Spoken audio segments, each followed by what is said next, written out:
1 dalam 10 kanak-kanak di Malaysia didera secara seksual dan 95% daripada kanak-kanak ini didera oleh mereka yang kenal rapat dengan kanak-kanak tersebut. Dan bapa ataupun ayah merupakan pemangsa yang kerap disabitkan dengan jenayah ini.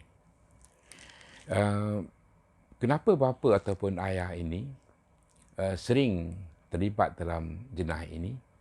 Ini merupakan kerana isu mereka itu rapat dengan kad tersebut. Isu-isu lain seperti isu rumah tangga, isu sejarah silam di mana mungkin bapa tersebut juga terlibat di dalam juga seorang mangsa semasa kecil juga, merupakan satu perkara yang memungkinkan bapa tersebut menjadi seorang pemangsa terhadap anaknya sendiri.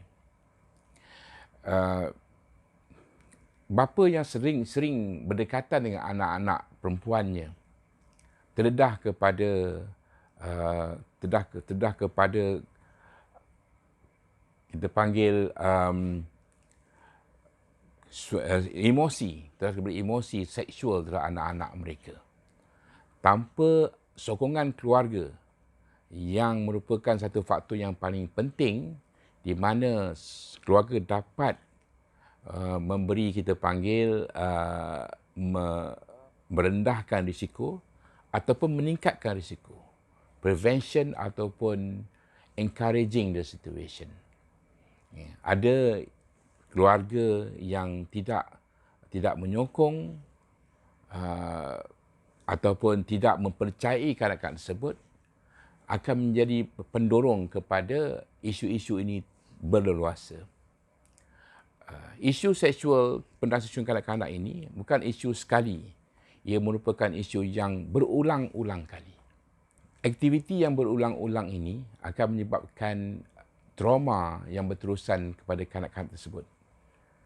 Ada di antara kanak tersebut akan mendapat, kita panggil, mengalami masalah anxiety, kemurungan, masalah kita panggil masalah tekanan emosi, akan terjebak kepada aggressive relationship bila mereka meningkat dewasa, masalah seperti masalah sexual dysfunction bila mereka menjalinkan hubungan seksual di mana mereka berkahwin kelak.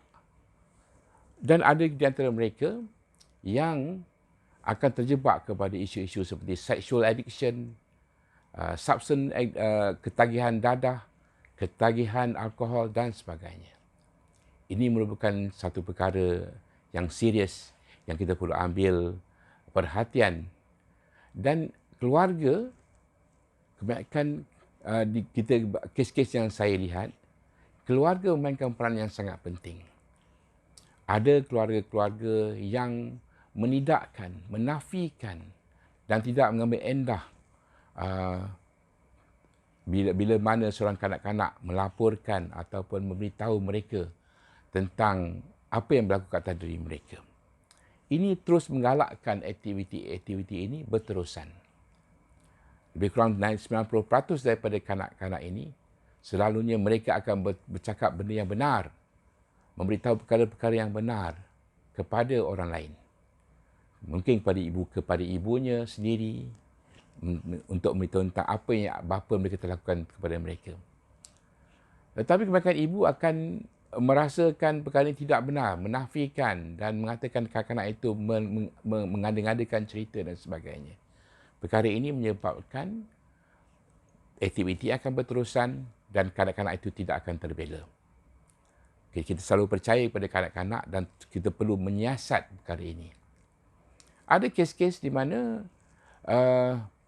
laporan polis telah dibuat, tapi ada di antara isteri ataupun keluarga yang menarik balik laporan polis kerana risau kepada implikasi masalah keluarga, kerana kebanyakan bapa merupakan breadwinner ataupun pencari rezeki di dalam keluarga. Walau bagaimanapun, perkara ini perlu untuk rawatan segera kepada kanak-kanak tersebut. Sekiranya proses ini tidak berlaku, kanak-kanak tersebut akan terus terjebak kepada perkara ini dan tidak ada jalan keluar untuk mereka. Proses ini perlu berlaku. Proses ini perlu berlaku untuk kanak-kanak mula dirawat.